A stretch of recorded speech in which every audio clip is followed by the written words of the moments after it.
something off? Yeah, like how did it fall down? Why was it announced on television before it fell down? Yeah, those are real questions that need real answers. So because there was a CIA office in that building, they admitted it. I didn't misremember that. No, you didn't. Did anyone ever talk about this? What you mean? At CIA? At CIA, over the course of my career, what happened? Like what happened to our office in Building 7? The building that no plane hit, but somehow it fell down. So when I say I used to be a normal CIA officer, for most of my career, no one I knew talked about that. Right. And it wasn't until COVID that I started running into people, whatever this means, it wasn't until COVID that I started running into people that started asking those questions. And I was listening to them going, first, I had CIA employees? Yeah, CIA employees. I had a visceral reaction when I first heard that. I was like, what are you talking about? I did exactly that. What are you talking about? They can't, that didn't happen.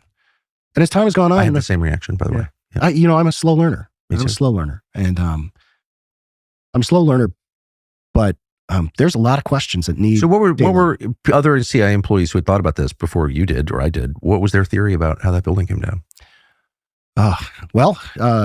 Put me on the spot here, but doesn't mean it's true and you're not endorsing it. I'm not endorsing it. I'm interested to know what actual CIA employees think about the destruction of the CIA office in Building 7. A lot of people had questions about, the folks that were dancing on top of the building and celebrating. Israelis, the Mossad officers, yeah. So a lot of people had questions about that. A lot of people had questions about why, was it an insurance policy, I believe? You did a whole segment. That's right. You did a whole segment on this. Yeah, we did a documentary. There's an insurance policy that was taken out right beforehand, which is pretty fortuitous, pretty prescient.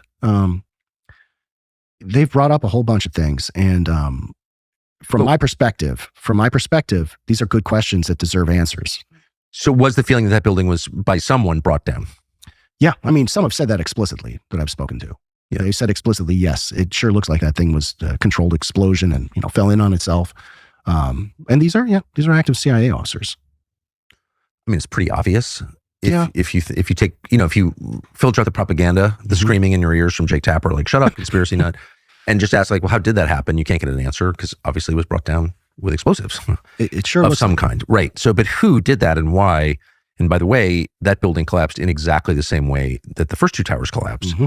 So it does raise like a bigger question. If that was fake, well, what else is fake, if anything? I mean, we don't know. But anyway, so all of these questions, if you're a former normal person and your colleagues at CIA, presumably also these normal CIA officers you described.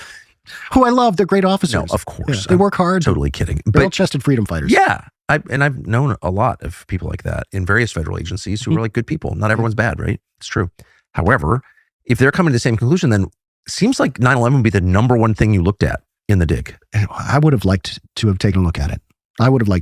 It seems obvious to me that because unlike the MLK assassination, which is, I'd love to know more about it. Yeah. Clearly it was a conspiracy, I think. But like in the end, it didn't change the world in the way that 9/11 did. Maybe it's just too big to investigate. Maybe. Have you ever heard anybody say, hey, we should just declassify the 9/11 documents? Well, yeah, some of the people in the dig said a couple times, but I mean, we have to be direct. We were doing only what we were directed to do. What the EO told you to? EO told us to do. We're trying to be trying to follow the law. Well, yeah, trying to follow the law, trying to make sure that we accomplish the mission that was put in front of us and get that done as quickly and as effectively as we could.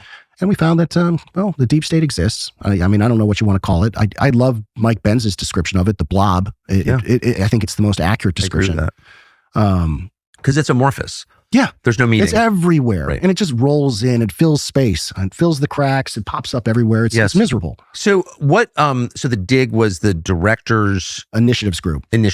And that's the group within the Office of the Director of National Intelligence, ODNI, run until recently by Tulsi Gabbard, that was charged with producing these documents that Trump had called for in his executive order. Is that all true? Yeah. Okay. Yeah.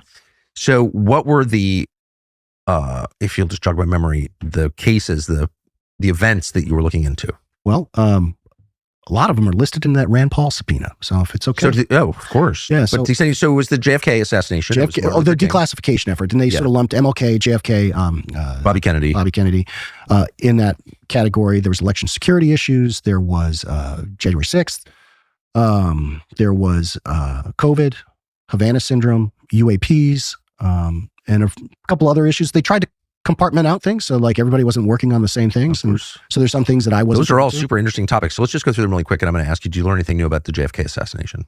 So I have to admit, I'd never really followed it. So I was just hoping we'd just release it all. And I assumed there was a lot of people who were into it and they would pull the documents and make those conclusions for me. So I don't have any revelations that I was following very closely. I was shocked to know that the CIA was running Oswald.